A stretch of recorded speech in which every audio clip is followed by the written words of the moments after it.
ओम शांति। आज 5 दिसंबर 2021 की बाबा की मूल्य। सदा प्रसन्न कैसे रहें। आज बाप दादा चारों ओर के बच्चों को देख रहे थे। क्या देखा? हर एक बच्चा स्वयं हर समय कितना प्रसन्न रहता है, साथ साथ दूसरों को भी स्वयं द्वारा कितना प्रसन्न करते हैं, क्योंकि परमात्मा सर्व प्राप्तियों के प्रत्यक्ष स्वरूप में प्रसन्नता ही चेहरे पर दिखाई देती है। प्रसन्नता ब्राह्मण जीवन का विशेष आधार है। अल्पकाल की प्रसन्नता और सदाकाल की संपन्नता की प्रसन्नता, इसमें रात दिन का अंतर है। अल्पकाल की प्रसन्नता अल्पकाल के प्राप्ति वाले के चेहरे पर थोड़े समय के लिए दिखाई जरूर देती है, लेकिन रूहानी प्रसन्नता स्वयं को तो प्रसन्न करती है, परंतु रूहानी प्रसन्नता के वाइब्रेशन अन्य आत्माओं तक भी पहुंचते हैं। अन्य आत्माएं भी शांति और शक्ति की अनुभूति करती है।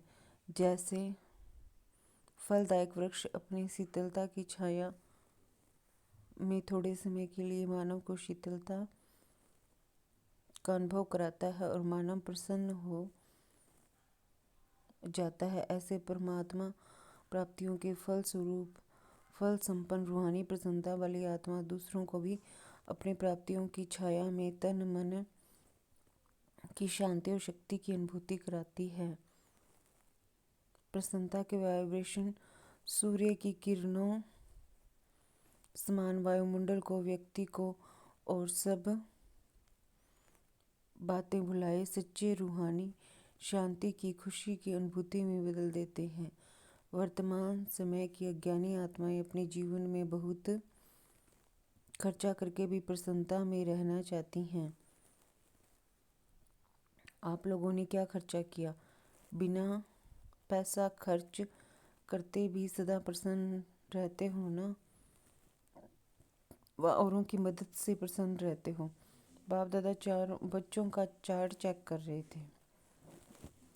क्या देखा? एक है सदा प्रसन्न रहने वाले और दूसरे हैं प्रसन्न रहने वाले। सदा शब्द नहीं है। प्रसन्नता भी 3 प्रकार की देखी। स्वयं से प्रसन्न, दूसरों द्वारा प्रसन्न, सेवा द्वारा प्रसन्न। अगर तीनों में प्रसन्न है तो बाप दादा को स्वतः ही प्रसन्न किया है, और जिस आत्मा के ऊपर बाप प्रसन्न है वह तो सदा सफलता मूर्त है ही है।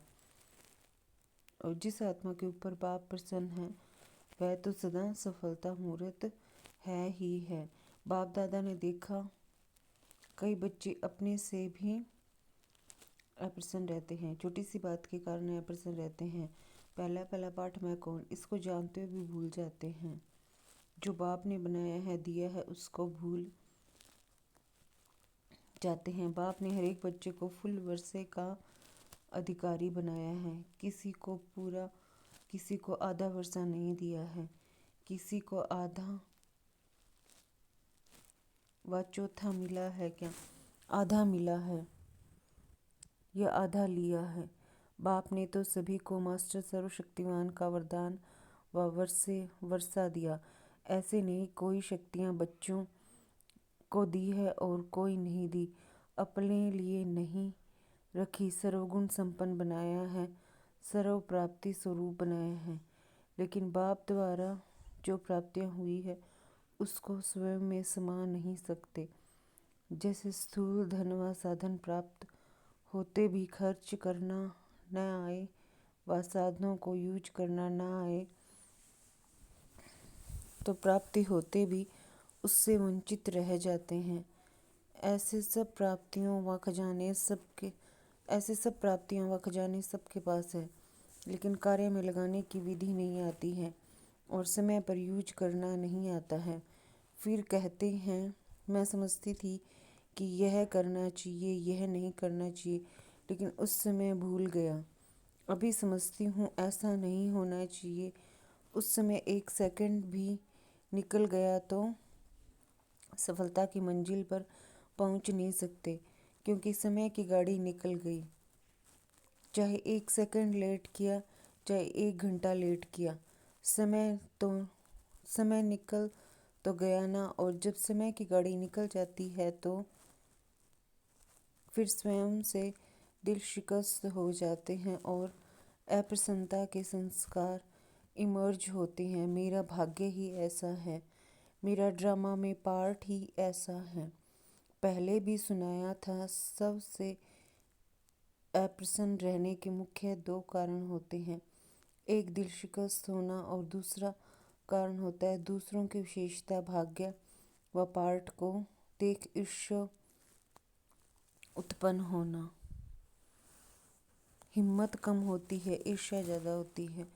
दिल शिकस्त भी कभी प्रसन्न नहीं रह सकता और ईर्ष्या वाला भी कभी प्रसन्न नहीं रह सकता, क्योंकि दोनों हिसाब से ऐसी आत्माओं की इच्छा कभी पूर्ण नहीं होती और इच्छाएं अच्छा बनने नहीं देती, इसलिए प्रसन्न नहीं रहते।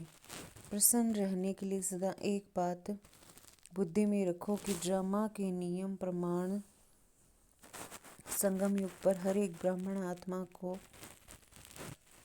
कोई न कोई विशेषता मिली हुई है। चाहे माला का लास्ट 16,000 वाला दाना हो, उसको भी कोई न कोई विशेषता मिली हुई है।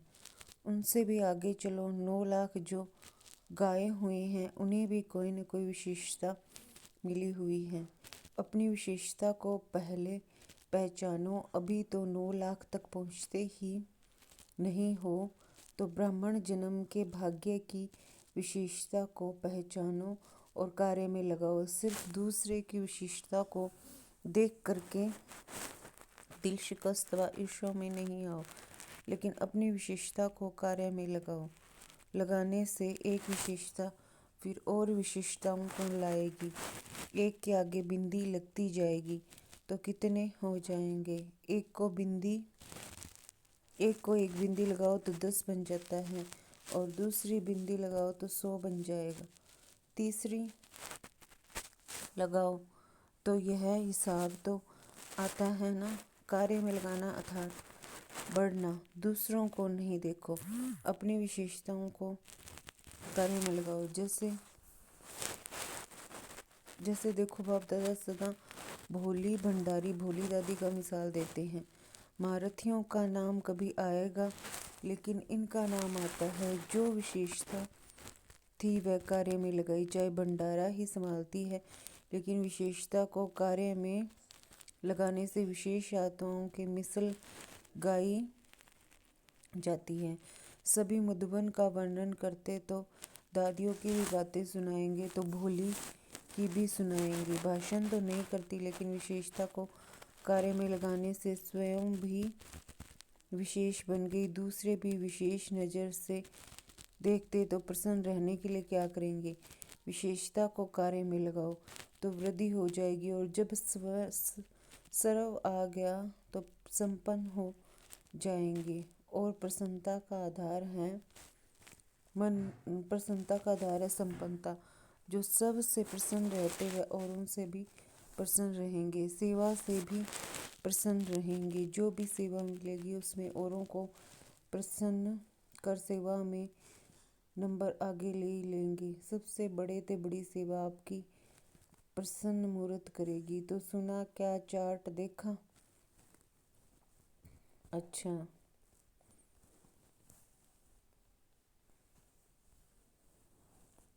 टीचर्स को आगे बैठने का भाग्य मिला है, क्योंकि पंडा बनकर आती हैं तो मेहनत बहुत करती हैं। एक को सुखधाम से बुलाएंगे तो दूसरे को विशाल भवन से बुलाएंगे। एक्सरसाइज अच्छी हो जाती है। सेंटर पर तो पैदल करती नहीं हो। जब शुरू में सेवा आरंभ की तो पैदल जाती थी ना।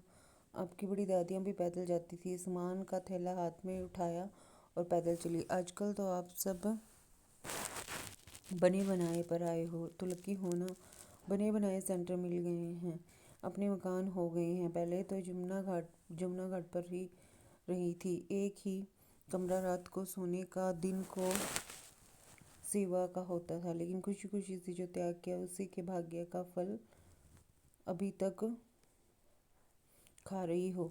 आप फल खाने के टाइम पर आई हो। बोया इन्होंने खा आप रही हो। फल खाना तो बहुत सहज है ना। अब अब ऐसे फल स्वरूप क्वालिटी निकालो, समझा। क्वांटिटी संख्या तो है ही, और यह भी चाहिए। 9 लाख तक जाना है तो क्वांटिटी और क्वालिटी दोनों चाहिए। लेकिन 16,000 की पक्की माला तो तैयार करो। अभी क्वालिटी की सेवा पर विशेष अंडरलाइन करो। अभी क्वालिटी की सेवा पर विशेष अंडरलाइन करो। हर ग्रुप में टीचर्स भी आती, कुमारियाँ भी आती है, लेकिन निकलती नहीं है। मधुबन अच्छा लगता है, बाप से प्यार भी है, लेकिन समर्पण होने में सोचती है। जो स्वयं ऑफर करता है वह निर्विघ्न चलता है, और जो कहने से चलता है वह रुकता है, फिर चलता है। वह बार बार आपको ही कहेंगे, हमने तो पहले ही कहा था सरेंडर नहीं होना चाहिए। कोई कोई सोचती हैं इससे तो बाहर रहकर सेवा करें तो अच्छा है, लेकिन बाहर रहकर सेवा करना और त्याग करके सेवा करना, इसमें अंतर जरूर है। जो समर्पण के महत्व को जानते हैं वह सदा ही अपने को कई बातों से किनारे हो आराम से आ गए हैं। कई मेहनत से छूट गए। तो टीचर्स अपनी मेहनत को अच्छी रीति जानती हो ना। नौकरी और यह सेवा दोनों काम करने वाले अच्छे व एक काम करने वाले अच्छे, उन्हों को फिर भी डबल पार्ट बजाना पड़ता है। भल निर्बंधन है, फिर भी डबल पार्ट तो है ना। आपका तो एक ही पार्ट है, प्रवृत्ति वालों को 3 पार्ट बजाना पड़ता है। एक पढ़ाई का, दूसरा सेवा का, और साथ साथ प्रवृत्ति को पालने का। आप तो सब बातों से छूट गई। अच्छा,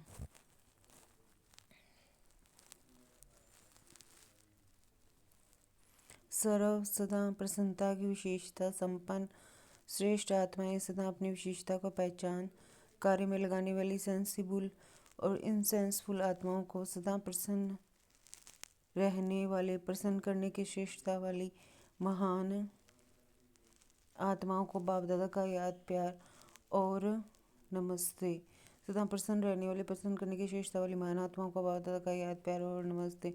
हम सभी बच्चों की रूहानी बाप दादा को याद प्यार नमस्ते, गुड मॉर्निंग, ओम शांति। शुक्रिया बाबा, शुक्रिया। आगरा राजस्थान। सदा अपने को अकाल तख्त नशीन श्रेष्ठ आत्मा समझते हो। आत्मा अकाल है तो उसका तख्त भी अकाल तख्त हो गया ना। इस तख्त पर बैठकर आत्मा कितना कार्य करती है। तख्त नशीन आत्मा हूँ। इस स्मृति से स्वराज्य की स्मृति स्वतः आती है। राजा भी जब तख्त पर बैठता है तो राजाई नशा, राजाई खुशी स्वतः होती है। तख्त नशीन माना स्वराज्य अधिकारी राजा हूँ। इस स्मृति से सभी कर्मेंद्रियां स्वतः ही ऑर्डर पर चलेंगी। जो अकाल तख्त नशीन समझकर चलते हैं उनके लिए बाप का भी दिल तख्त है, क्योंकि आत्मा समझने से ही बाप ही याद आता है।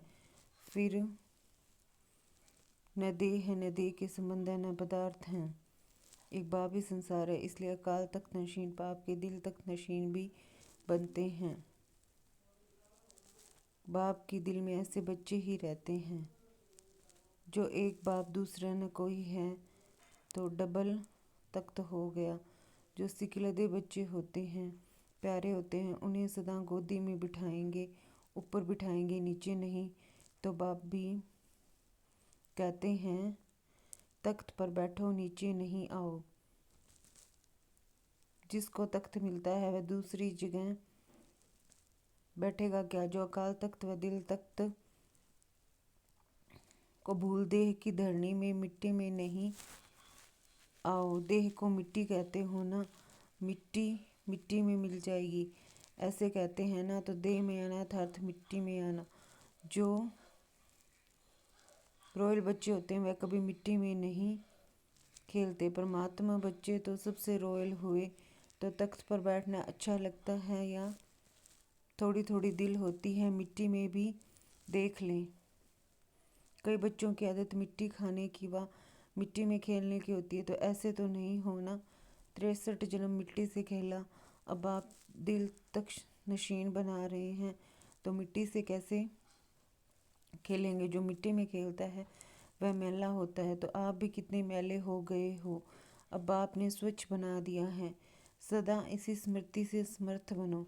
शक्तिशाली कभी कमज़ोर नहीं होते। कमज़ोर होना अर्थात माया की बीमारी आना। अभी तो सदा तंदुरुस्त हो गए हो। आत्मा शक्तिशाली हो गई है।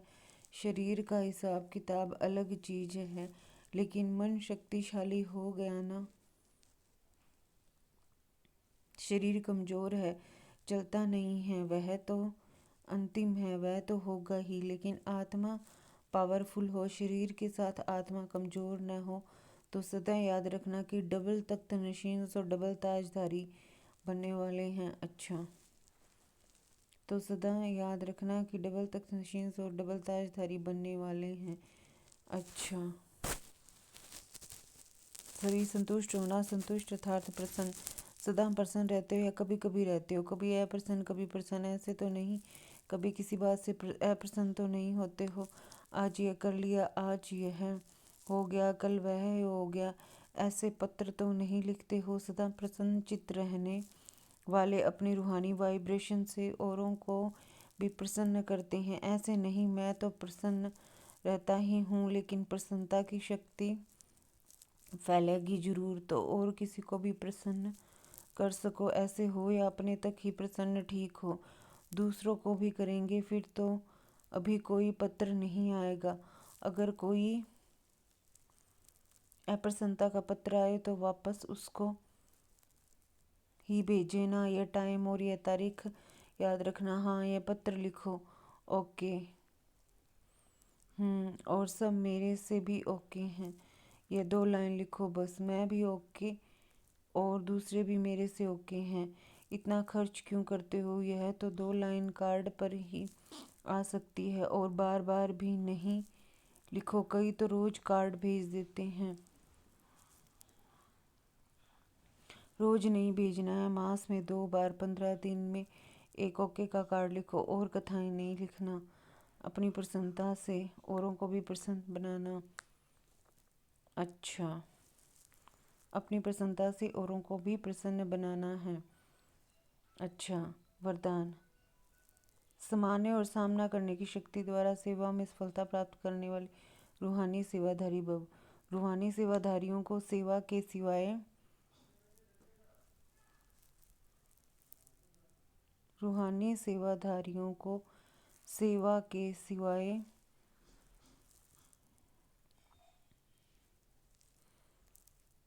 कुछ भी सूझता नहीं।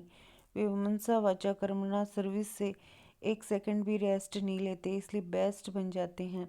वे सेवाओं में सफलता प्राप्त करने के लिए सदा यही स्लोगन याद रखते हैं कि समाना और सामना करना, यही हमारा निशाना है।